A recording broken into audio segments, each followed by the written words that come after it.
In the 1940s, more than 20,000 people replied to a radio advert appealing for help to protect Edinburgh during the Second World War.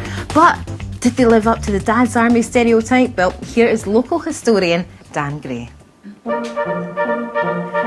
Crafty crooks. Hello, I'm People's Historian Daniel Gray, and today I'm going to tell you the tale of Edinburgh's Dad's Army.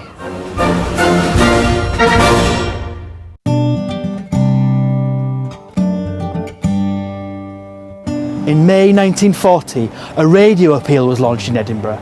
It was for men to come forward and form a volunteer defence force. Their mission was to help prevent Nazi invasion of the city. The authorities didn't expect many people to come forward.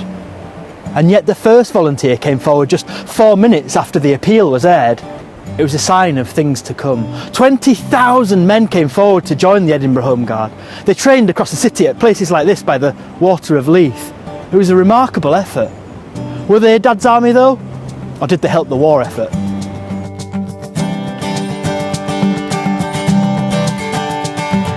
Like many people, I have fond memories of Dad's Army.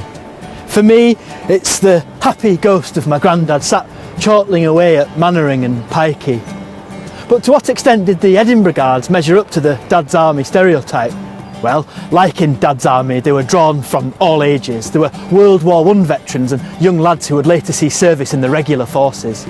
And they came from across the social strata, most impressive in a class-conscious city like Edinburgh. There were dockers from Leith, there were brewers from Fountain Bridge. There was one incident where two of them were on patrol at night and realised they knew each other. They realised it was because one was a judge who'd put the other into prison in the dock. But beyond the comedy, serious work was going on.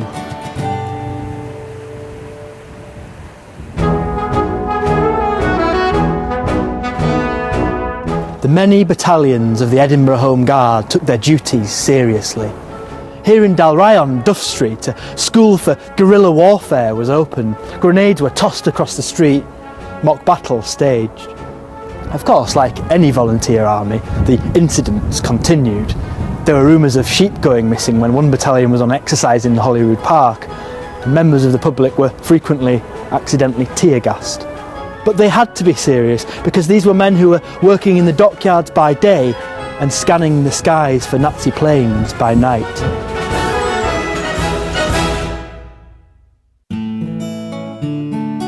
It wasn't just about being prepared though.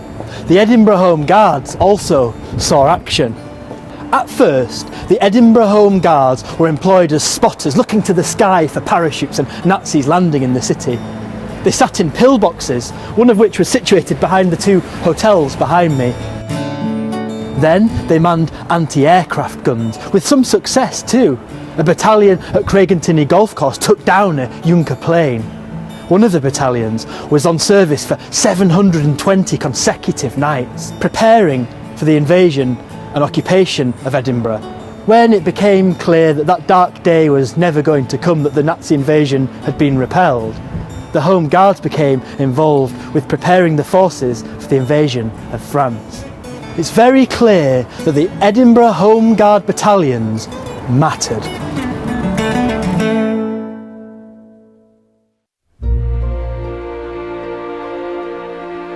By the winter of 1944, it became clear which way the war was going. There was no longer a need for a Home Guard. On December the 3rd, a parade was held in Edinburgh. The Home Guards were given their final salute at the Mound, and then they disbanded. They had played a crucial role in this city's war, yet now it's neglected, a forgotten element of Edinburgh's World War II. But every time I watch Dad's Army from now on, I'll not only think of my granddad, but I'll also think of the Edinburgh Home Guards.